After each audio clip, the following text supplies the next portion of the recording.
بسم الله الرحمن الرحيم. الحمد لله رب العالمين والعاقبة للمتقين والصلاة والسلام على سيدنا محمد وعلى آله وأصحابه أجمعين. أما بعد. باب الانذار والتحذير. یہ کتاب الرقاق کا آخری باب ہے، باب الانذار والتحذير، جس میں ڈرانے کا تذکرہ ہے. اسی کو انذار کہا جاتا ہے، یعنی ڈرانا. تحذیر اور انذار کے معنی ڈرانے کے آتے ہیں. ایسا ڈرانا کہ جس میں ناصحانہ انداز ہو، ناصحانہ انداز میں، خیرخواہانہ انداز میں ڈرانا. اس باب کے اندر یہ دونوں چیزیں گویا ذکر کی جا رہی ہیں، یعنی ایسی احادیث کے جس میں ڈرانے کا تذکرہ ہے کہ نبی کریم صلی اللہ علیہ وسلم نے اپنی قوم کو، مکہ مکرمہ کے قریش کو، مشرکین عرب کو کس طریقے سے جمع کر کے ان کو ڈرایا تھا اور پیغام خداوندی کو پہنچایا تھا. الفصل الاول عن عیاض بن حمار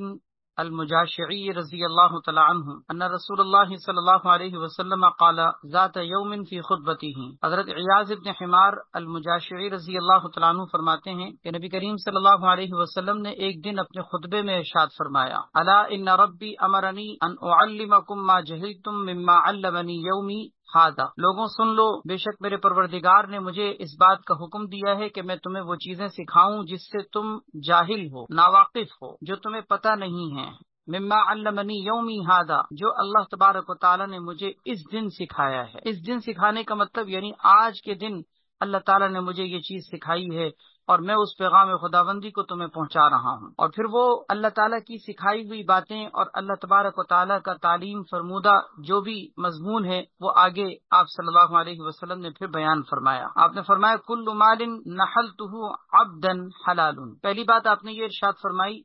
کہ ہر وہ مال جو میں اپنے کسی بندے کو عطا کروں وہ حلال ہے. یہ اللہ کا پیغام ہے، یعنی اللہ تعالیٰ ہی کا گویا کہ ارشاد ہے کہ میں اپنے بندے کو جو مال بھی دوں شرعی طریقے سے، حلال طریقے سے جو مال بھی عطا کروں وہ میرے بندے کے لیے حلال ہے. وَإِنِّي خَلَقْتُ عِبَادِي حُنَفَاءَ كُلَّهُمْ، اور میں نے اپنے سارے بندوں کو ایسے پیدا کیا ہے کہ وہ دین پر مائل ہونے والے اور باطل سے بیزار ہونے والے ہیں اپنی فطرت کے اعتبار سے. میں نے اپنے سارے بندوں کو اس طرح سے پیدا کیا ہے، یعنی ان کی فطرت میں کجی نہیں ہے، ان کی فطرت میں اسلام کی طرف میلان ہے. اس کو حنفاء کہا جاتا ہے.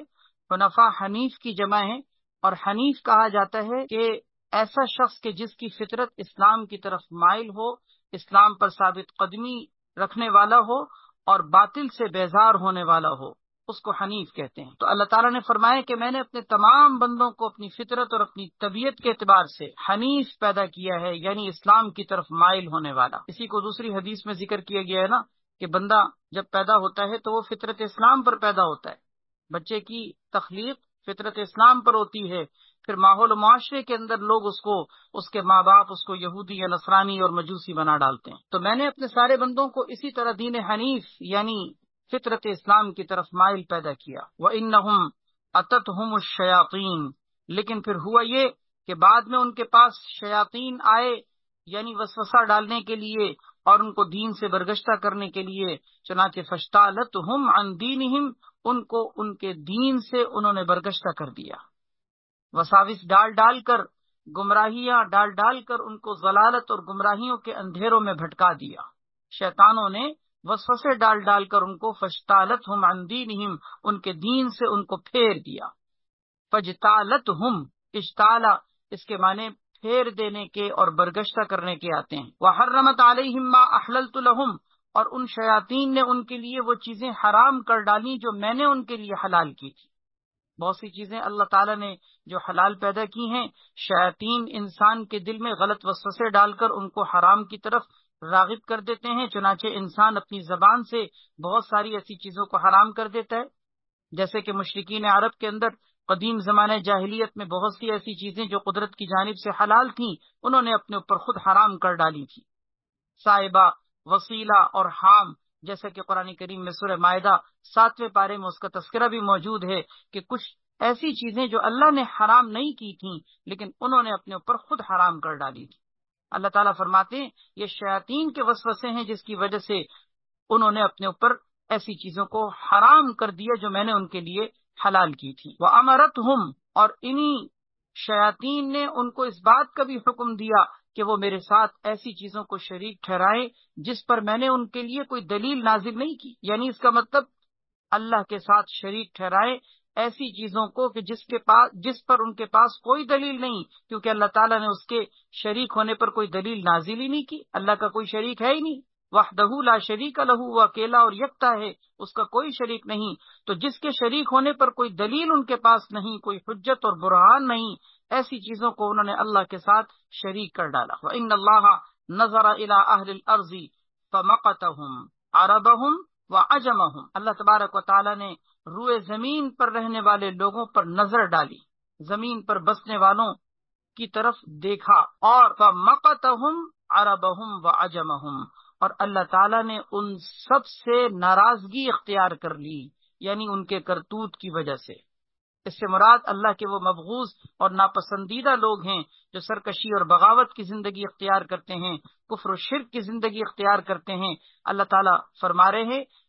کہ اللہ تبارک و تعالیٰ نے روئے زمین پر نگاہ ڈالی، چنانچہ ان لوگوں میں سے جو لوگ سرکش اور باغی تھے ان سب کو اللہ رب العزت نے اپنا مبغوض بنا دیا۔ فَمَقَتَهُمْ، اللہ ان سب سے ناراض ہو گئے، عَرَبَهُمْ وَعَجَمَهُمْ، کیا عربی اور کیا عجمی، سب کے سب جو اللہ کے ناراض کرنے والے اور باغی اور مجرم ہیں، سب سے اللہ ناراض ہو گئے۔ إِلَّا بَقَايَا مِنْ أَهْلِ الْكِتَابِ، ہاں اہل کتاب میں سے کچھ باقی ماندہ ایسے لوگ جو فطرت کے اعتبار سے صاف ستھرے تھے، انہوں نے نبی کریم صلی اللہ علیہ وسلم کی دعوت پر لبیک کہا اور آپ صلی اللہ علیہ وسلم کی دعوت کو قبول کیا، ایسے لوگوں سے اللہ ناراض نہیں ہوئے۔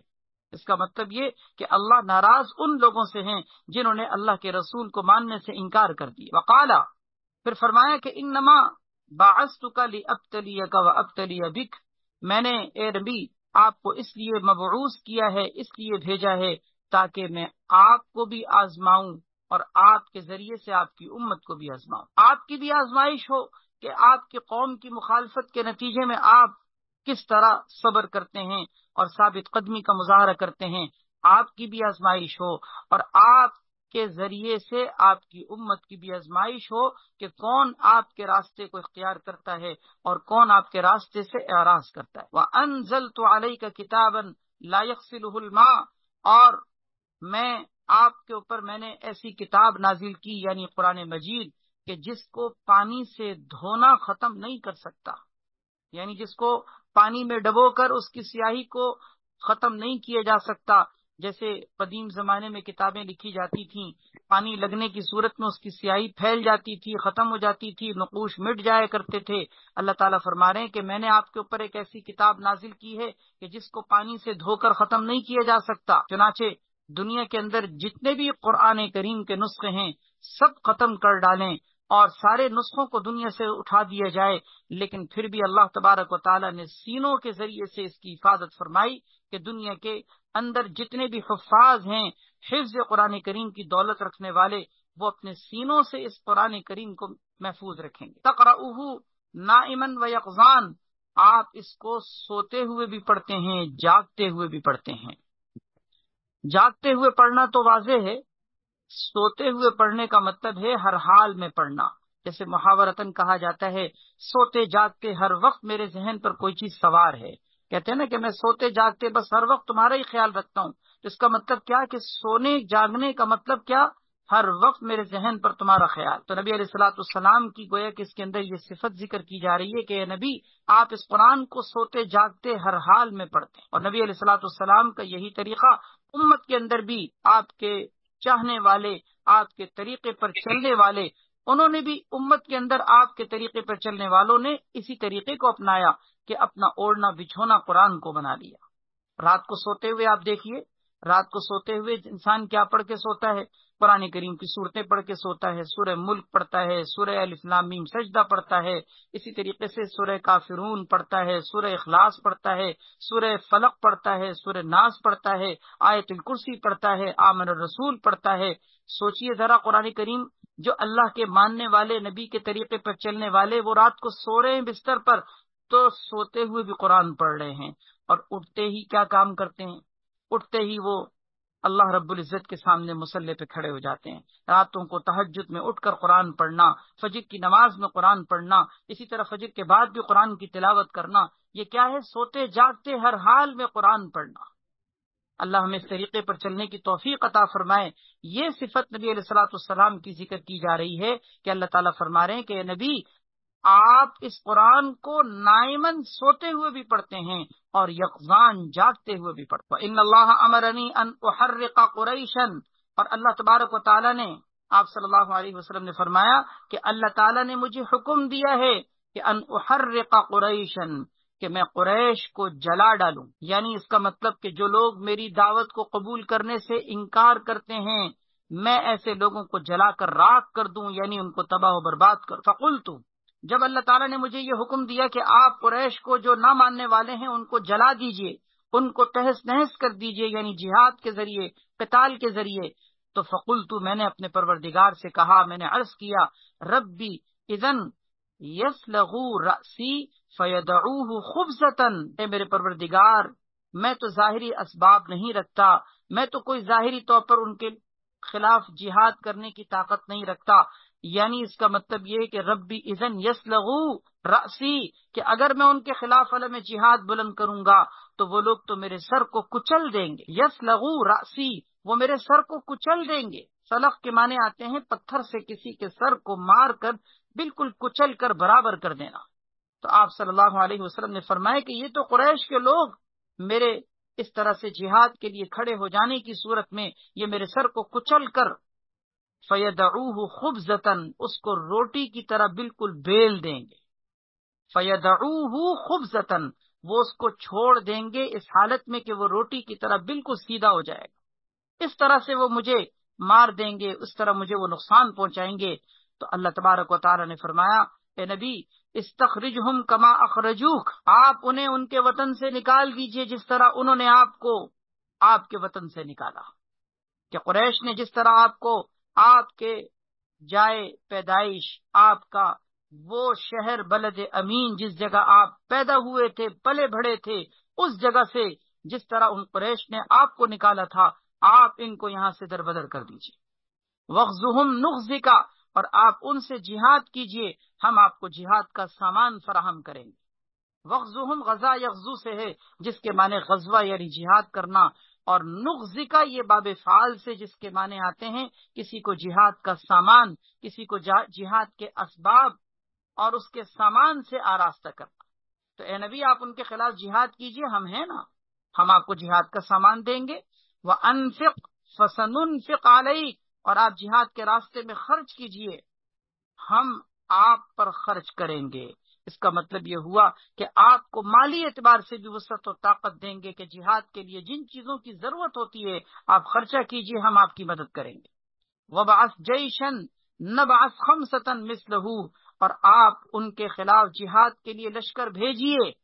وَبَعَثْ جَيْشًا، آپ ان کے خلاف جہاد کے لیے لشکر کو روانہ کیجئے۔ ہم یہ وعدہ کرتے ہیں کہ نبعث خمسةً مثلہ، کہ ہم اس کے 5 گنا بڑھا کر ہم اس کے ساتھ فرشتوں کا لشکر بھیجیں گے۔ یعنی اگر آپ نے مثال کے طور پر 200 اگر آپ نے افراد کا کوئی لشکر جہاد کے لیے روانہ کیا تو اس کو 5 گنا بڑھا کر 1000 گویا کہ فرشتوں کا لشکر ہم آپ کی مدد کے لیے، نصرت کے لیے بھیجیں گے۔ وقاتل، اور پھر فرمایا وقاتل بمن اطاعک من عصاک، جو آپ کے نافرمان لوگ ہیں، آپ کی نافرمانی سرکشی کرنے والے لوگ ہیں، آپ ان سے جہاد کیجئے، اپنے ساتھ ان لوگوں کو لے کر جنہوں نے آپ کی اطاعت اور فرمانبرداری کی ہے۔ یعنی اس کا مطلب اپنے مومنین، اپنے ان لوگوں کو جو آپ پر ایمان رکھنے والے، آپ کے ساتھ اطاعت کرنے والے ہیں، آپ ان کو اپنے ساتھ لے کر اپنے نافرمانوں کے خلاف جہاد کیجیے۔ اس کا مطلب یہ ہوا کہ اللہ کی طرف سے مدد کا وعدہ تھا کہ آپ علم جہاد بلند کیجیے، ہم ہیں نا۔ آپ کو مال کی ضرورت، ہم مال دیں گے۔ آپ کو ساز و سامان کی ضرورت، ہم ساز و سامان دیں گے۔ آپ کو افرادی قوت کی ضرورت، ہم آپ کو آپ کے لشکر سے 5 گنا بڑا لشکر فرشتوں کی مدد کی صورت میں روانہ کریں گے۔ اللہ تبارک و تعالیٰ کا یہ پیغام نبی کریم صلی اللہ علیہ وسلم نے اپنے خطبے کے اندر لوگوں کے سامنے رکھا۔ یہ ہے وہ انذار، یہ ہے وہ تحذیر، یعنی ڈرانے والی چیزیں جو نبی علیہ الصلوۃ والسلام نے لوگوں کے سامنے اللہ کے پیغام کی صورت میں رکھی۔ آگے بھی حدیث میں دیکھیے انذار اور تحذیر کی اور بھی حدیثیں آ رہی ہیں۔ اگلی حدیث ہے حضرت سیدنا عبداللہ ابن عباس رضی اللہ تعالیٰ عنہما سے مروی ہے، فرماتے ہیں کہ جب یہ آیت قرآن کریم کی وَأَنذِرْ عَشِيرَتَكَ الْأَقْرَبِينَ، جب یہ آیت نازل ہوئی، یہ سورہ شعراء پارہ نمبر 19 کی آیت ہے، شعراء 214 نمبر آیت۔ اس آیت میں اللہ تعالیٰ نے نبی علیہ الصلوۃ والسلام کو یہ حکم دیا ہے وَأَنذِرْ عَشِيرَتَكَ الْأَقْرَبِينَ، اے نبی آپ اپنے قریبی رشتہ داروں کو ڈرائیے۔ جب یہ آیت نازل ہوئی تو اس آیت کے نازل ہونے کے بعد آپ صلی اللہ علیہ وسلم نے اس پر عمل کرتے ہوئے اپنی قوم کے لوگوں کو جمع کیا۔ چنانچہ صعید النبی صلی اللہ علیہ وسلم الصفا، آپ صفا کی پہاڑی پر چڑھے، فجعل ینادی، آپ صلی اللہ علیہ وسلم نے آواز لگانی شروع کر دی۔ کیا آواز لگائی؟ قبیلوں کے نام لے لے کر آپ نے ان لوگوں کو مخاطب کیا، یا بنی فہرن، یا بنی عدی، یعنی اے بنی فہر کے لوگوں، اے بنی عدی کے لوگوں، لبطون قریش حتی اجتمعوا، یعنی قریش کے کئی بطون، کئی برادریوں اور کئی قبیلوں کے نام لے لے کر آپ نے ایک ایک کا نام لے کر ان کو پکارا، حتی اجتمعوا، یہاں تک کہ وہ سب جمع ہو گئے آپ کی بات کو سننے کے لیے کہ آپ کس لیے لوگوں کو پکار رہے ہیں۔ عربوں کا یہ انداز تھا کہ اگر کوئی بات عمومی مجمع میں کہنی ہو تو کسی پہاڑی کی چوٹی پر، کسی ٹیلے پر چڑھ جایا جاتا تھا، اور اس کے بعد پھر بطون اور برادریوں اور قبیلوں کے نام لے لے کر بلایا جاتا تھا، سب جمع ہوتے تھے، کیونکہ یہ ایک معمول سے ہٹ کر کوئی واقعہ ہوتا تھا کہ کوئی خاص بات بتائی جا رہی ہے۔ چنانچہ نبی علیہ الصلوۃ والسلام اس طرح سے آپ صفا کی پہاڑی پر چڑھ کر آپ نے قبیلوں کے نام لیے، سب جمع ہوئے، فقال، تو آپ نے اپنی بات کی ابتدا کی، آپ نے فرمایا ارأیتکم لو اخبرتکم، ذرا بتاؤ تو صحیح کہ اگر میں تمہیں خبر دوں، اگر میں تمہیں یہ بتاؤں کہ ان خیرا بالوادی ترید ان تغیر علیکم اکنتم مصدقیہ، کہ کوئی وادی میں لشکر ایسا تمہاری طرف بڑھ رہا ہے جو یہ چاہتا ہے کہ ان تغیر علیکم، کہ تم پر اغارہ یعنی حملہ کر دے۔ تغیر اغارہ سے ہے، اغارہ یغیرو، اس کے معنی آتے ہیں غارت گری کرنا، حملہ کرنا، اٹیک کرنا۔ تو اگر میں تمہیں یہ بتاؤں کہ کوئی وادی میں گھوڑ سواروں کا کوئی لشکر ہے جو تمہاری طرف بڑھ رہا ہے، ترید ان تغیر علیکم، اور وہ یہ چاہتا ہے کہ تم پر حملہ کر دے، اٹیک کر دے، اکنتم مصدقیہ، بتاؤ کیا میری اس بات کی تم تصدیق کرو گے؟ بتاؤ کیا تم میری اس بات کی تصدیق کرو گے؟ میں جو کہوں گا میری بات تمہیں سمجھ میں آئے گی، تم مانو گے؟ لوگوں نے بیک زبان یہ بات کہی، نعم ما جربنا علیک الا صدقا، ہاں ہاں کیوں نہیں، ہم آپ کی بات مانیں گے، اس لیے کہ ہم نے کبھی آپ پر سوائے سچ کے کوئی اور تجربہ نہیں کیا۔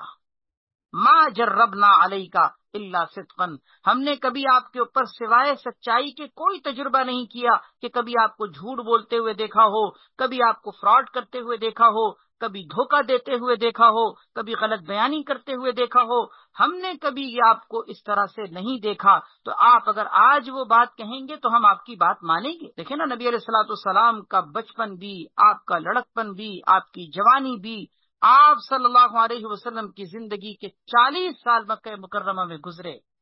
کبھی لوگوں نے آپ کو نہ جھوٹ بولتے ہوئے دیکھا، نہ خیانت کرتے ہوئے دیکھا، نہ دھوکہ دیتے ہوئے دیکھا، تو آج جب آپ نے یہ بات کہی لوگوں سے تو لوگوں نے کہا کہ ہاں ہم آپ کی بات مانیں گے، کیونکہ ما جربنا علیک الا صدقا، ہم نے سوائے صداقت اور سچائی کے آپ کے اوپر کسی چیز کا تجربہ نہیں کیا۔ اس کو کہتے ہیں کریکٹر، اس کو کہتے ہیں ایک انسان کا اپنی زندگی گزارنے کا ایسا طور طریقہ کہ کوئی انگلی نہ اٹھا سکے، کوئی انگلی نہ اٹھا سکے۔ اللہ تبارک و تعالیٰ نے کیسی پاکیزہ صاف ستھری زندگی میرے پیارے نبی کو دی تھی کہ آپ صلی اللہ علیہ وسلم کی اس بات پر سب نے کہا کہ ہم آپ کی بات مانیں گے۔ پھر آپ صلی اللہ علیہ وسلم نے اللہ کا پیغام رکھا، آپ نے فرمایا فإنی نذیر لکم بین یدی عذاب شدید، میں تمہارے سامنے آنے والے ایک شدید سخت قسم کے عذاب سے تمہیں ڈرانے والا ہوں۔ فإنی نذیر لکم، میں تم سب کو ڈرا رہا ہوں، اللہ کی طرف سے یہ ڈرانے کا پیغام سنا رہا ہوں، بین یدی عذاب شدید، ایک سامنے موجود سخت قسم کے عذاب سے، کہ جو تم پر آ رہا ہے، تم پر بڑھ رہا ہے، تمہیں اس عذاب سے میں تمہیں ڈرا رہا ہوں۔ پھر آپ نے اللہ کا پیغام رکھا، فقال ابو لہب، تو ابو لہب نے اس موقع پر اپنی بدبختی سے کیا بات کہی، اس نے کہا تبا لک سائر الیوم الہذا جمعتنا، نعوذ باللہ من ذالک، اس کا ترجمہ بھی کیسے کریں کیا عجیب جملہ اس نے کہا، اس کی بدبختی دیکھیے، کیا عجیب جملہ کہ جو جملہ خود اس کے اوپر پلٹ گیا۔ اس نے کہا تبن لک سائر الیوم، سارے دن، سائر الیوم کے دو ترجمے کیے گئے ہیں۔ ایک ترجمہ یہ کہ آج کے دن کا بقیہ، پورا دن کا حصہ، یعنی آج جتنا دن گزر گیا اس کا جتنا دن باقی ہے، اب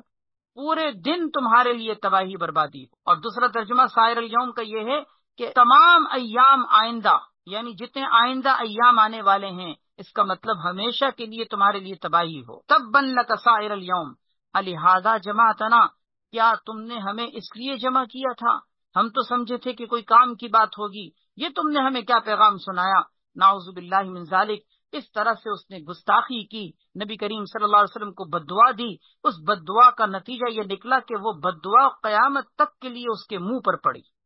چنانچہ فنزلت، قرآن کریم کی یہ آیت نازل ہوئی، تبت یدا ابی لہب وتب، ٹوٹ گئے ابو لہب کے دونوں ہاتھ اور وہ تہس نہس ہو گیا، وہ خائب و خاسر ہو گیا۔ کیا سوچئے کہ اس نے جو بات کہی تھی وہ تو پوری نہ ہوئی۔ اللہ کے نبی صلی اللہ علیہ وسلم کے اوپر کون سی بات پوری ہو سکتی ہے؟ آپ تو اللہ کے نبی تھے، آپ تو اللہ کے سچے نبی، آپ پر کہنے والا وہ جملہ خود اس کے منہ پر پڑا، اور ایسا پڑا کہ آج تک اور قیامت تک ہم قرآن کریم کی تلاوت کرتے ہوئے ابو لہب کو بددعا دیتے ہیں۔ جب بھی سورہ لہب کی تلاوت ہوتی ہے ہماری زبان سے یہ جملہ نکلتا ہے، تبت یدا ابی لہب وتب، اس کا مطلب وہ ایک دفعہ کی اس کی وہ گستاخی، وہ ایک بددعا اس کے منہ پر ایسی پھٹکار بن کر نازل ہوئی کہ قیامت تک کے لیے سب کی زبان پر وہ بددعا جاری۔ متفق علیہ۔ یہ تھا اللہ کا وہ پیغام جو نبی علیہ الصلوۃ والسلام نے امت کے سامنے رکھا۔ آپ صلی اللہ علیہ وسلم کی اس دعوت پر اس موقع پر لبیک کہنے والے نہیں تھے انہی مشرکین عرب نے جنہوں نے ابھی یہ کہا تھا کہ ہم آپ کی بات مانیں گے، لیکن اس وقت ان کی حالت یہ تھی کہ وہ چھوڑ کر بھاگے، آپ کی بات کو چھوڑ کر بھاگے۔ کسی نے کھڑے ہو کے پتھر مارے، کسی نے بددعا دی، لیکن آپ صلی اللہ علیہ وسلم نے جو اللہ کا پیغام سنانا تھا وہ سنا دیا۔ اسی کو کہا جاتا ہے انذر عشیرتک الاقربین، اے نبی آپ اپنے قریبی رشتہ داروں کو ڈرائیے۔ اب یہاں میں ذرا رک کر آپ کے سامنے ایک بات کرتا ہوں، ذرا نصیحت کی بات ہے، اہم بات ہے، اس حدیث کی روشنی میں سمجھیے گا۔ وہ یہ ہے کہ دیکھیں، اگرچہ یہ آیت نبی علیہ الصلوۃ والسلام کے لیے اس میں خطاب ہے کہ اے نبی اپنے قریبی رشتہ داروں کو ڈرائیے، لیکن یاد رکھیے یہ آیت، یہ قرآن کریم کا حصہ ہے، قیامت تک آنے والی انسانیت کے لیے یہ آیت ہے۔ ہم سب کی طرف بھی یہ آیت متوجہ ہے۔ ہماری بھی ذمہ داری بنتی ہے ایک امتی ہونے کی حیثیت سے، نبی کریم صلی اللہ علیہ وسلم کے چاہنے والے ہونے کی حیثیت سے ہماری بھی یہ ذمہ داری ہے کہ ہم اپنے بھی قریبی رشتہ داروں کو، اپنے خاندان والوں کو، اپنے فیملی ممبرز کو ہم ڈرائیں، اللہ کا پیغام سنائیں، ان کو اللہ کے پیغام سے روشناس کرائیں، ان کے اندر کوئی غلط چیزیں دیکھیں تو ان کو روکیں۔ جتنی طاقت اللہ نے ہمیں دی ہے اتنی طاقت کو ہم استعمال کریں۔ اگر ہمیں اتھارٹی ہے، اگر ہمیں طاقت اللہ نے دی ہے، ہم ہاتھ پکڑیں۔ اگر ہمارے پاس یہ ہاتھ پکڑنے کی طاقت نہیں ہے، ہم کم سے کم زبان سے ان کو سمجھائیں، ان کو بتائیں غلط کر رہے ہو، تم غلط راستے پہ چل رہے ہو، تم غلط ٹریک پہ چل رہے ہو، برباد ہو جاؤ گے، دنیا تباہ ہو جائے گی، آخرت برباد ہو جائے گی۔ قرآن رکھیں، حدیث رکھیں، اللہ کا پیغام سنائیں، وقتاً فوقتاً حکیمانہ انداز میں، بصیرت کے ساتھ، حکمت کے ساتھ، دانائی کے ساتھ، موقع محل کو دیکھتے ہوئے اپنے قریبی رشتہ داروں کو ڈرائیں۔ یہ کام کرنا چاہیے۔ آج امت نے یہ کام چھوڑ دیا ہے، کہتے ہیں جی ہمارا گھر ہے، بس ہم اپنے گھر کو دیکھیں گے، ہمیں کیا کرنا، کوئی جہنم میں جائے، کوئی جنت میں جائے، اس کی قبر، میری قبر۔ اس کا مطلب آپ نے لا تعلقی ظاہر کر دی۔ اگر یہی کرنا تھا تو پھر آپ دنیاوی سارے معاملات میں بھی تو یہ کام کرتے نا۔ شادی بیاہ میں تو آپ ان کے ساتھ بیٹھ کے کھانا کھا رہے ہیں، پکنک میں ان کے ساتھ جا رہے ہیں، انٹرٹینمنٹ ہو رہی ہے، ساتھ بیٹھ کے ہنس رہے ہیں، کھانا پینا سب کچھ چل رہا ہے، ایک دوسرے کی غمی خوشی سب میں شریک ہو رہے ہیں۔ اگر نہیں ہو رہا تو ہم ایک دوسرے کے سامنے دین کا درد نہیں رکھ، ہم دوسری چیزوں میں لا تعلق نہیں ہیں، دنیا کے سارے کام ہو رہے ہیں، لیکن اگر ایک نہیں ہو رہا تو یہ کہ ہم اس کو نماز نہ پڑھنے پر یہ نہیں کہتے کہ بھائی نماز پڑھ لیا کرو، بہن نماز پڑھ لیا کرو، پردہ نہیں کرتی ہم ان کو سمجھائیں، ہم ان کے گھر میں کوئی غلط چیز دیکھتے ہیں ان کو سمجھائیں۔ ہاں اگر آپ کو بعض اوقات اگر ہاتھ سے روکنے کی طاقت نہیں ہے، زبان کو استعمال کریں، زبان سے روکنے کی بھی طاقت نہیں ہے، آپ کم سے کم دل میں تو برا جانیں، یہ نہ ہو کہ ہمارے خاندان میں غلط کام ہو رہے ہوں اور ہم ان کو دل سے بھی برا نہ جانتے ہوں، ہم دل سے بھی ان کی برائی نہ رکھتے ہوں، دل میں بھی ان کو کوئی غلط نہ کہتے ہوں۔ نہیں نہیں نہیں، یہ بہت غلط روش ہے۔ ایمان کا اس کے بعد یاد رکھیں کوئی درجہ نہیں ہے۔ ہاتھ سے روکو، ہاتھ سے نہیں روک سکتے زبان سے روکو، زبان سے نہیں روک سکتے کم سے کم دل میں برا جانو، اس کے بعد ایمان کا حصہ کوئی نہیں ہے۔ وذالک اضعف الایمان، بہرحال کہنے کا مطلب یہ، مختصر بات یہ کہ اپنے خاندان میں، اپنے رشتہ داروں میں، اپنے دور و قریب کے رشتہ داروں میں فکر مند ہو جائیے۔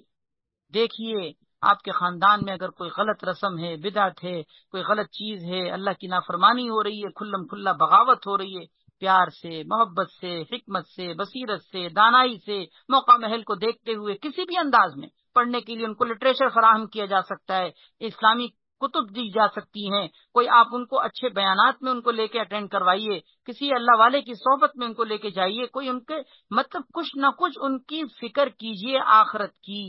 اس کے بارے میں آپ سے پوچھا جائے گا۔ انسان اس آیت کو صرف حضور اکرم صلی اللہ علیہ وسلم کی حیثیت سے نہ دیکھے اور سنے، بلکہ اپنے کرنے کا کام۔ انذر عشیرتک الاقربین، اپنے قریبی رشتہ داروں کو ڈراؤ، اپنے قریبی رشتہ داروں کو ڈراؤ۔ آپ صلی اللہ علیہ وسلم کی دعوت کی ابتدا بھی اپنے خاندان، اپنی قوم، اپنی برادری سے ہوئی تھی۔ سب سے پہلی دعوت بھی آپ صلی اللہ علیہ وسلم کی اپنی قوم سے ہوئی تھی۔ بہرحال قرآن و حدیث کی جو باتیں اللہ رب العزت نے آپ کو عطا کی ہیں، فہم دیا ہے، بصیرت دی، الحمدللہ اللہ کا شکر ہے کہ اللہ نے آپ کو اگر مثلاً نماز کی توفیق دی، پردے کی توفیق دی، آپ کو اللہ نے شرم اور حیا والی، عفت اور پاک دامنی والی زندگی اللہ نے عطا کی ہے۔ آپ کوشش کیجئے کہ یہ نعمت آپ کے خاندان میں دوسروں کو بھی ملے۔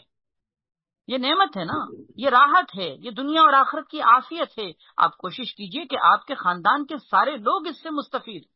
اور اس کے لیے کیا ہے؟ اللہ سے مانگیں، اللہ سے مانگیں، اپنے خاندان والوں کے لیے دعا مانگا کریں، رویا کریں، مانگا کریں، یا اللہ فلاں کو ہدایت دے دے، فلاں غلط راستے پہ چل رہا ہے، اللہ اس کو نفس و شیطان کی اتباع اور پیروی سے بچا لے۔ مانگیں، زبان استعمال کریں، کوئی بھی عملی اقدامات کریں، ضرور انشاءاللہ اس کے نتیجے میں آپ کے دل میں اپنی قوم، اپنے خاندان، اپنی فیملی، اپنے رشتہ داروں کا خیر خواہی کا جذبہ پیدا ہوگا، اور یہ بیکار نہیں جائے گا، یاد رکھیے بیکار نہیں جائے گا، انشاءاللہ اللہ اس کو کارگر کریں گے۔ اللہ ہمیں اس کی توفیق عطا فرمائے۔ وفی روایت، ایک اور روایت میں اسی کے الفاظ میں کچھ فرق یہ ہے کہ آپ صلی اللہ علیہ وسلم نے آواز لگائی، نادا، آپ نے ندا لگائی، آواز لگائی، یا بنی عبد مناف، اے بنی عبد مناف، انما مثلی و مثلکم، میری اور تمہاری مثال کا مثلی رجل، اس شخص کی طرح ہے، رأى العدو، جس نے اپنی آنکھوں سے دشمن کو دیکھا کہ وہ بڑھ رہا ہے، حملہ کرنے کے لیے آ رہا ہے، فانطلق يربأ اهله، تو وہ اپنے گھر والوں اور اپنے خاندان کے تحفظ کے لیے چلا، تیزی سے چلا کہ میں جا کر پہنچ کر پہلے سے اپنی قوم کو آگاہ کروں کہ دیکھو یہ قوم تم پر حملے کے لیے آ رہی ہے۔ فانطلق، وہ چلا، یربأ اہلہ، یربأ یحفظ کے معنی میں ہے کہ وہ یحفظ اہلہ، کہ اپنی گھر والوں کی، اپنے رشتہ داروں کی حفاظت کے لیے وہ چلا۔ فخشی ان یسبقوہ، لیکن اسے یہ خوف ہوا کہ کہیں میرے پہنچنے سے پہلے وہ سبقت نہ کر جائیں، یعنی وہ جو حملہ کرنے کے لیے آنے والے ہیں کہیں وہ مجھ سے پہلے دوڑ کر حملہ نہ کر دیں۔ تو اس نے کیا کیا؟ اس نے یہ کیا کہ فجعل یہتف،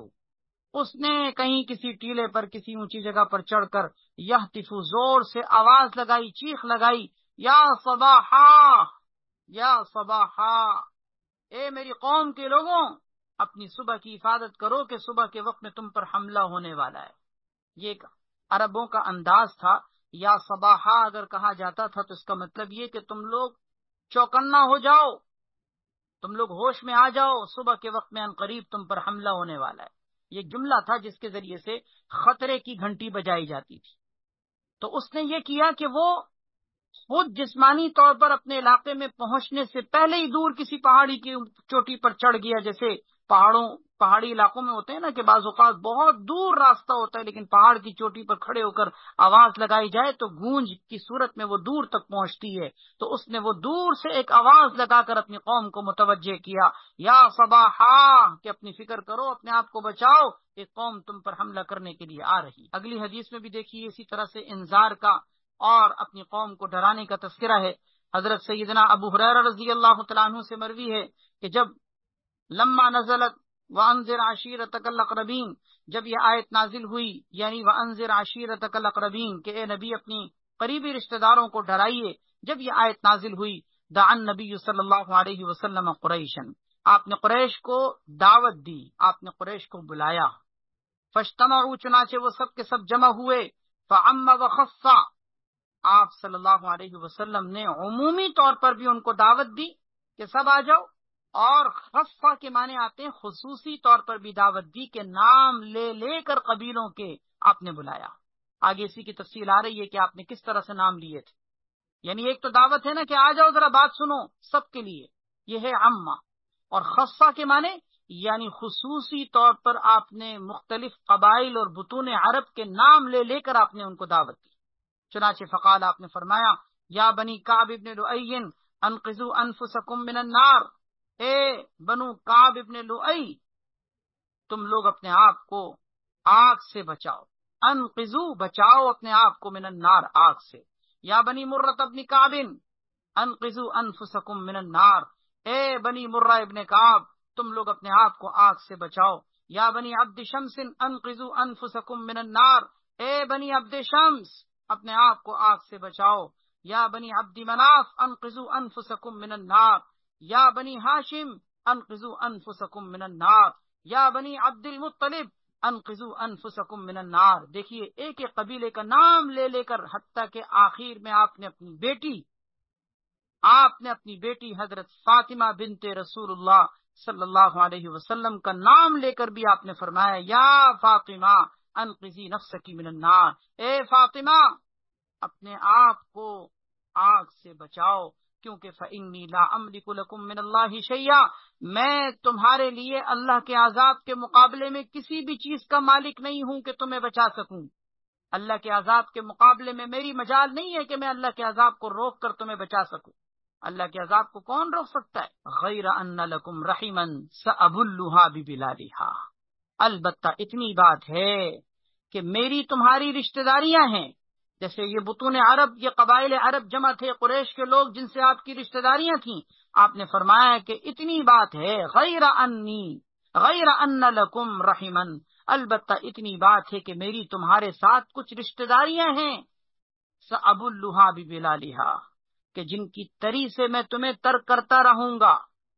یعنی تری سے تر کرنے کا مطلب جس رشتہ داری کا حق نبھانے کا معاملہ میں کرتا رہوں گا، صلہ رحمی کرتا رہوں گا، قطع رحمی نہیں کروں گا، لیکن یہ بات یاد رکھو کہ میں تمہارے کسی کام نہیں آ سکتا۔ یہ نہیں ہوگا کہ کل قیامت کے دن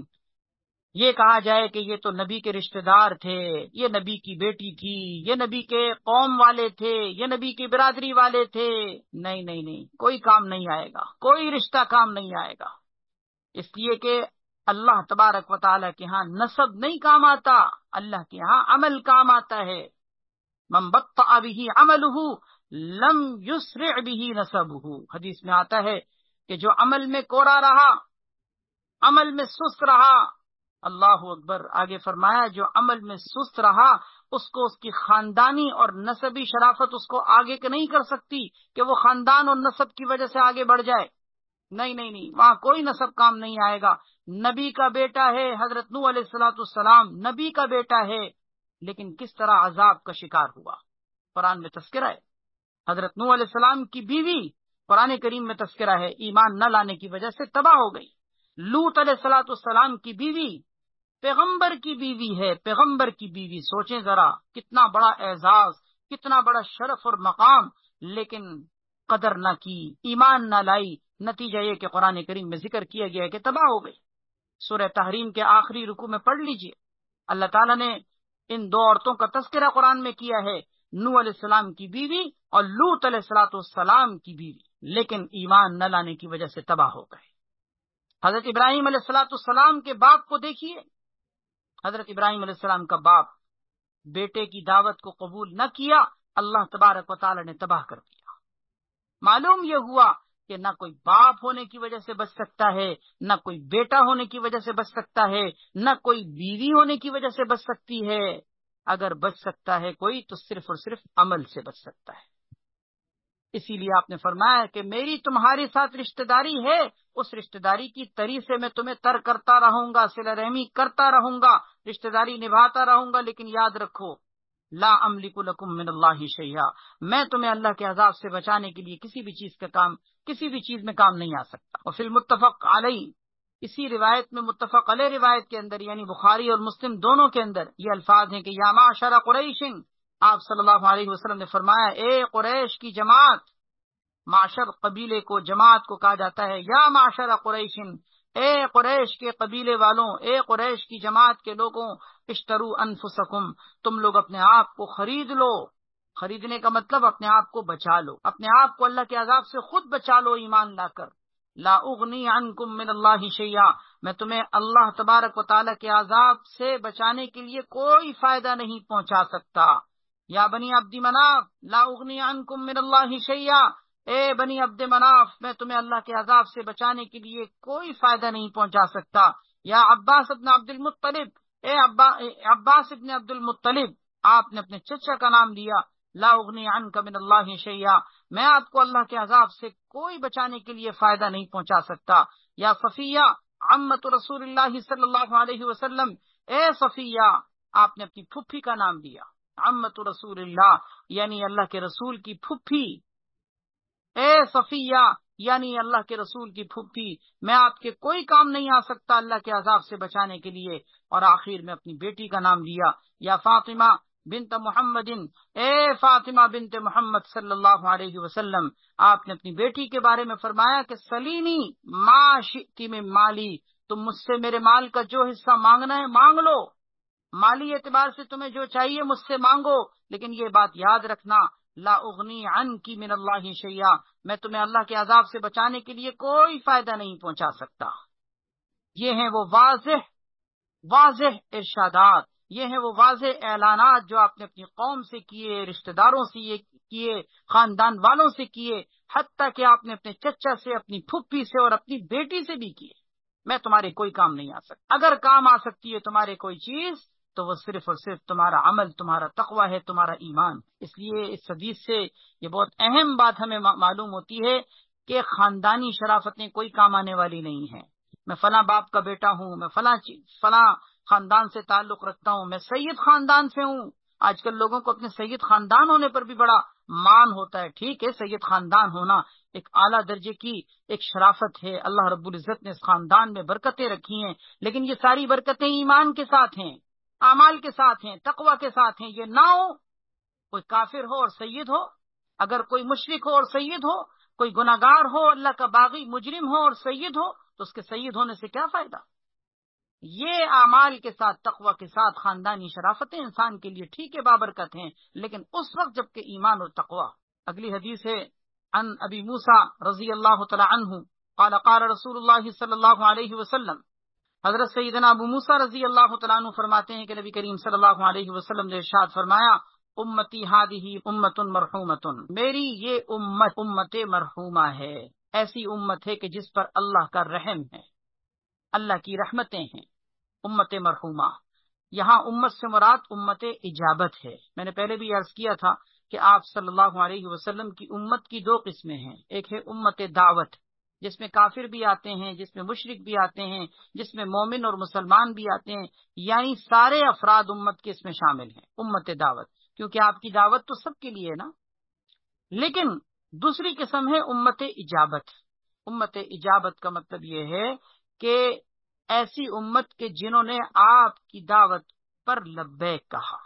آپ کی دعوت کو قبول کیا، یعنی مومن ہوئے، آپ کو مانا، آپ پر ایمان لائے، تو وہ لوگ جو مسلمان ہیں ان کو امت اجابت کہتے ہیں۔ اجابت کے معنی آتے ہیں قبول کرنا۔ تو اس حدیث میں جو یہ کہا گیا کہ میری یہ امت امت مرحومہ ہے، یعنی اس کا مطلب امت اجابت، جنہوں نے میری دعوت کو قبول کیا، جنہوں نے میری اتباع اور میری پیروی کی، جو مجھ پر ایمان لائے، یہ امت مرحومہ ہے، ان پر اللہ کا خاص رحم اور فضل ہے۔ لیس علیہا عذاب فی الآخرہ، ان کے اوپر آخرت میں کوئی عذاب نہیں ہے، آخرت میں کوئی عذاب نہیں ہے۔ عذابھا فی الدنیا، ان کا عذاب دنیا کے اندر ہی فتنوں کی صورت میں ہے، زلزلوں کی صورت میں ہے، القتل، قتل و غارت گری کی صورت میں ہے، کہ دنیا میں ان کے اوپر مختلف قسم کے مصائب و آلام، زلزلوں کی صورت میں، طوفانوں کی صورت میں، سیلابوں کی صورت میں، فتنوں کی صورت میں، قتل و غارت گری کی صورت میں، بدامنی کی صورت میں، ان مختلف شکلوں میں ان کے اوپر دنیا کے اندر عذاب کی شکلیں آ جائیں گی، اور ان سے ان کے گناہ آخرت کے اعتبار سے مٹ جائیں گے، معاف ہو جائیں گے۔ آخرت میں اللہ کا ان کے اوپر خصوصی فضل و کرم اور رحم ہوگا کہ ان کے اوپر کوئی عذاب نہیں ہوگا۔ یہ تو ہے حدیث۔ اس حدیث پر اگر ظاہری اعتبار سے دیکھا جائے تو ایک اشکال یہ پیدا ہوتا ہے کہ اس کا مطلب تو یہ ہوا کہ اس امت پر آخرت میں عذاب ہی نہیں ہوگا، حالانکہ ہمیں حدیثوں میں یہ بات ملتی ہے کہ نماز نہ پڑھنے پر یہ عذاب، سود کھانے والوں کے لیے یہ عذاب، قتل کرنے والے کے لیے یہ عذاب، زنا کرنے والے کے لیے یہ عذاب، شراب پینے والے کے لیے یہ عذاب۔ حالانکہ اس حدیث سے تو پتہ چلتا ہے کہ کوئی عذاب نہیں۔ تو خوب سمجھ لیجئے، اچھی طرح سے اس تعارض کا جواب سمجھیے گا۔ اس کا جواب یہ دیا گیا ہے کہ یہاں پر جو کہا گیا ہے امتی ہادی، میں نے عرض کر دیا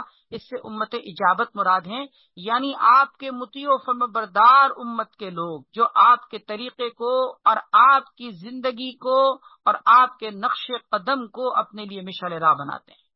تو ظاہر ہے کہ پھر ایسے لوگ پھر ان گناہ کبیرہ کے راستوں سے ہٹے ہوئے ہیں، تو پھر ان کے لیے آخرت میں عذاب نہیں ہے۔ تو ایک تو اس حدیث کا تعارض دور کرنے کے لیے یہ بات کہی گئی کہ یہاں پر امتی ہادی سے مراد امت کے وہ افراد جو آپ کی اتباع اور پیروی کرنے والے ہوں، یعنی کامل درجے کے مومن لوگ،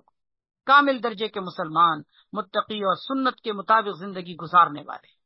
دوسرا جواب یہ ہے کہ امتی ہادی سے مراد حضرات صحابہ اکرام رضی اللہ تعالیٰ عنہم اجمعین کا مبارک طبقہ ہے۔ اس کا مطلب پھر یہ ہوگا کہ یہ صحابہ اکرام کی فضیلت ذکر کی جا رہی ہے کہ میری یہ امت ہادی، میری یہ امت یعنی صحابہ اکرام، یہ امت مرحومہ ہے۔ اس کا مطلب یہ کہ ان کے اوپر آخرت میں کوئی عذاب نہیں ہے، کیونکہ صحابہ اکرام سارے کے سارے قرآن کریم میں اللہ نے ذکر کر دیا رضی اللہ عنہم ورضوا عنہ، اللہ ان سے راضی، اللہ سے وہ راضی۔ اس کا مطلب اس حدیث سے صحابہ اکرام کی فضیلت پر ثابت ہوئی کہ صحابہ اکرام کا طبقہ وہ طبقہ ہے جو عذاب سے محفوظ ہے، اگرچہ وہ گناہوں سے معصوم نہیں ہے۔ معصوم اللہ رب العزت نے اپنے نبیوں اور رسولوں کو بنایا ہے کہ وہ گناہوں سے پاک ہوتے ہیں۔ صحابہ اکرام سے غلطیاں ہوئی ہیں، لیکن ان غلطیوں کے باوجود بھی وہ سب کے سب بخشے بخشائیں، کیونکہ اللہ نے قرآن میں ان کو یہ تمغہ امتیاز دیا ہے۔ جیسے دنیا میں ہوتے ہیں نا مختلف تمغے ہوتے ہیں، نشان حیدر جیسے کسی کو دیا جاتا ہے، اسی طرح مختلف تمغے ہوتے ہیں۔ اللہ نے صحابہ کرام کو جو تمغہ دیا ہے، اللہ کی قسم اس سے بڑا تمغہ امتیاز کیا ہو سکتا ہے؟ اس سے بڑا کوئی تمغہ امتیاز ہو سکتا ہے؟ اللہ نے جو قرآن میں دیا ہے، ایک جگہ نہیں، جگہ جگہ رضی اللہ عنہم ورضوا عنہ، اللہ ان سے راضی، وہ اللہ سے راضی۔ اس کا مطلب یہ ہوا کہ صحابہ کرام کے بارے میں اپنی زبانوں کو دراز نہیں کرنا چاہیے۔ جو بدبخت قسم کے ملعون اور شقی اور بدبخت قسم کے لوگ، منحوس لوگ، رحمت خداوندی سے دور لوگ صحابہ کرام پر تبرہ کرتے ہیں، ان کو نعوذ باللہ گالم گلوچ کا نشانہ بناتے ہیں، ان کے خلاف اپنی زبانیں استعمال کرتے ہیں، ایسے لوگ اپنے ایمان کو اور اپنی آخرت کو خود برباد کرتے۔ حضرت سیدنا صدیق اکبر، حضرت سیدنا عمر فاروق رضی اللہ تعالیٰ عنہما، اسی طریقے سے دیگر صحابہ کرام کے اوپر کس کس قسم کے الزامات لگائے جا رہے ہوتے ہیں؟ سوچیں ذرا، صحابہ کرام یہ وہ مبارک طبقہ ہے کہ انبیاء اور رسولوں کے بعد کائنات میں اس سے بہتر طبقہ کوئی نہیں پیدا ہوا، نہ اس امت میں نہ پچھلی امتوں میں بھی ان کی ٹکر کا، ان کے ہم پلہ کوئی طبقہ نہیں ہے۔ یہ وہ طبقہ ہے جس کا اللہ نے قرآن میں تذکرہ کرتے ہوئے ان کو کہیں راشدون کہا، کہیں اللہ رب العزت نے مفلحون کہا، کہیں یہ کہا کہ امتحن اللہ قلوبہم للتقوی، اللہ رب العزت نے ان کو مختلف انعامات سے نوازا قرآن کریم کے اندر، اور کئی جگہ جو بات بار بار ریپیٹ کی گئی ہے وہ رضی اللہ عنہم ورضوا عنہ، اللہ ان سے راضی، وہ اللہ سے راضی۔ جب اللہ ان سے راضی ہے تو پھر کون بدبخت ہے کہ جو یہ کہے نعوذ باللہ کہ فلاں نے یہ کیا، فلاں نے یہ کیا اور فلاں نے یہ کیا؟ نعوذ باللہ من ذالک۔ اللہ تعالیٰ ان لوگوں کو ہدایت نصیب فرمائے جو یہ بدبختی میں کام کرتے ہیں، اللہ ان کو سمجھ دے، دین کی سمجھ دے، ورنہ اگر ان کے نصیب میں ہدایت نہیں تو اللہ تعالیٰ ان کی منحوس، ان کی نحوستوں کو اس دنیا سے پاک کرتے۔ کس قدر نحوستیں آج دنیا کے اندر یہ لوگ پھیلا رہے ہیں۔ تو بہرحال میں عرض یہ کر رہا تھا کہ اس تعارض کو دور کرنے کے لیے پہلی بات تو یہ کہی گئی کہ امتی ہادی سے مراد وہ طبقہ ہے کہ جو واقعتاً نبی علیہ الصلوۃ والسلام کا ماننے والا، آپ کا چاہنے والا، آپ کے طریقے پر چلنے والا ہو، تو ظاہر ہے کہ پھر آخرت میں ان کے لیے عذاب نہیں۔ اور دوسرا تعارض کا جواب یہ دیا گیا ہے کہ امتی حاضی سے مراد صحابہ اکرام کا طبقہ ہے، اور تیسرا جواب یہ دیا گیا ہے کہ امتی حاضی سے مراد ساری امت ہے، ساری امت، اور یہ تیسرا جواب راجح ہے کہ یہ ساری امت مراد ہے، یعنی اس کا مطلب امت اجابت کے تمام افراد، چاہے صحابہ ہوں چاہے صحابہ کے بعد کے لوگ ہوں۔ البتہ یہ جو کہا گیا کہ عذابھا لیس علیہا عذاب فی الآخرہ، کہ آخرت میں ان کا عذاب نہیں، اس کا مطلب یہ کہ آخرت میں دائمی عذاب نہیں، دائمی عذاب، ورنہ اپنے گناہوں کی پاداش میں اگر کسی کو کچھ عذاب کا سامنا کرنا پڑے تو وہ عارضی ہوگا، ہمیشہ کا نہیں ہوگا، کیونکہ یہ ماننے والے لوگ اللہ کے نبی کے چاہنے والے لوگ ہیں، ایمان رکھنے والے لوگ ہیں۔ اگر کبھی اپنے گناہوں کی وجہ سے، اپنے فسق و فجور کی وجہ سے اور گناہ کبیرہ کی وجہ سے اگر جہنم میں گئے بھی تو عذاب ان کا مختصر ہوگا اور عارضی ہوگا، ہمیشہ کا نہیں ہوگا۔ لیس علیہا عذاب فی الآخرہ، آخرت میں ان کا عذاب ہمیشہ کے لیے نہیں۔ البتہ اس حدیث میں آخر میں جو یہ بات کہی گئی ہے، اس سے یہ بات معلوم ہوتی ہے کہ اس امت کے اندر فتنے رکھے گئے ہیں، زلزلے رکھے گئے ہیں، یعنی مختلف قسم کے حادثات، اسی طرح باہمی قتل و قتال، جنگ و جدال، نزاعات، تنازعات، لڑائی جھگڑے، عصبیت کے فتنے، لسانیت کے فتنے، رنگ و نسل کے فتنے، اسی طرح فرقہ واریت، مختلف قسم کے آپس کی بدامنیاں، یہ خوف و ہراس اور آپس میں ایک دوسرے کی گردنیں کاٹنا، یہ جو چیز ہے اس امت کے اندر یہ رکھی گئی۔ چنانچہ آپ دیکھ لیجئے، شروع سے اسلام کے اوائل سے دیکھ لیجئے، اسلام کے اندر مختلف ادوار میں یہ چیزیں چلتی رہی اور آج بھی چل رہی۔ پچھلی امتوں کی طرح اس میں ایک عذاب کا ایک اجتماعی سلسلہ نہیں رکھا گیا کہ چیخ کی آواز آئے اور سب کے کلیجے پھٹ جائیں۔ اسی طرح طوفان نوح کی طرح ایک ایسا بارش کا اور طوفان کا سلسلہ شروع ہو کہ سب کے سب ڈوب جائیں۔ اسی طرح آسمان سے پتھر کی بارشیں برسنے کا سلسلہ ایسا نہیں، یہ امت اس طرح سے ہلاک نہیں کی جائے گی، لیکن اس امت کے اندر اس طرح کے زلازل پیدا ہوں گے، فتنے پیدا ہوں گے، قتل و غارت گری کے فتنے پیدا ہوں گے، اور یہ چیز ایسی ہوگی کہ امت کے لوگوں کے لیے ان کے گناہوں کا کفارہ بنے گی۔ آج جتنی مصیبتیں ہیں، جتنی آزمائشیں ہیں، آزمائش کی جتنی گھڑیاں ہیں، کٹھن حالات ہیں کہ ہر شخص انسان دیکھے تو کتنا پریشان نظر آتا ہے، یاد رکھیے یہ ساری تکلیفیں سب بیکار اور رائگاں نہیں ہیں، یہ کفارے سیئات ہیں، گناہوں کے مٹنے کا ذریعہ ہیں۔ انسان ان غموں کی وجہ سے، فکروں کی وجہ سے، ہموم اور حوادث کی وجہ سے، اندیشوں کی وجہ سے، خدشات کی وجہ سے جو ذہنی طور پر انسان ٹارچر ہوتا ہے، ذہنی تناؤ میں مبتلا ہوتا ہے، اپنے بچوں کی فکر، اپنے گھر کی فکر، معاش کی فکر، جسمانی اور مختلف قسم کی بیماریوں کی فکر، یہ ساری فکریں، یہ اندیشے، یہ خدشات اس کے گناہوں کی معافی کا ذریعہ ہیں، اس کی معافی کا ذریعہ ہے۔ ہمیں نہیں پتا کتنے گناہ اللہ تبارک و تعالیٰ اس کی وجہ سے معاف کرتے رہتے ہیں۔ اس لیے کہا امتی ہادی امت مرحومت، میری یہ امت مرحومہ، اللہ کی اس کے اوپر خصوصی رحمت ہے۔ اللہ پاک ہم سب کو سمجھنے کی توفیق عطا فرمائے، اللہ تبارک و تعالی ہم سب کو عمل کی توفیق نصیب فرمائے، اللہ تبارک و تعالی ہمارے لیے ان حدیثوں کو سمجھنا بھی، عمل کرنا بھی آسان فرمائے۔ وآخر دعوانا ان الحمد للہ رب العالمین۔ الحمد للہ رب العالمین والعاقبۃ للمتقین والصلاة والسلام علی سیدنا محمد وعلی آلہ واصحابہ اجمعین۔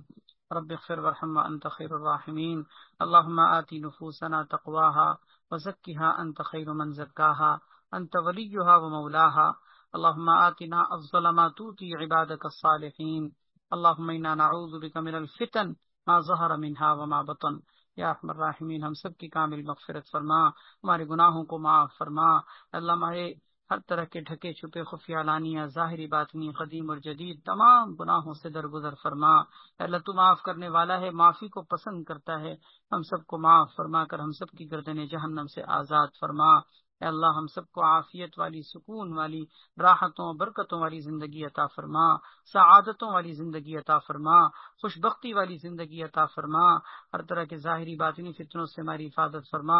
نت نئی پیدا ہونے والی طرح طرح کی بیماریوں سے، تکلیفوں سے، پریشانیوں سے، آفتوں اور بلاؤں سے ہم سب کی حفاظت فرما، ہمیں، ہمارے گھر والوں میں، رشتہ داروں میں، یا اللہ جو لوگ بیمار ہیں سب کو شفا یاب فرما، یا اللہ ہر طرح کے مسائل اور الجھنوں کو ختم فرما، ہمیں بھی، ہمارے بچوں کو بھی، ہمارے گھر کی خواتین کو، ہمارے گھر کے مردوں کو، ہمارے بچوں کو، بوڑھوں کو، سب کو نیک و صالح بنا، متقی پرہیزگار بنا، صوم و صلات کا پابند بنا، حرام سے بچنے والا بنا، اپنے فرمانبردار اور اپنے مطیع بندوں میں شامل فرما، اتباع سنت کی توفیق عطا فرما، اتباع ہوا سے ہماری حفاظت فرما۔ یا اللہ ہم سب کی دعاؤں کو محض اپنے فضل و کرم سے قبول فرما۔ سبحان ربک رب العزت عما یصفون وسلام علی المرسلین الحمد للہ رب العالمین، آمین یا رب العالمین برحمتک یا ارحم الراحمین۔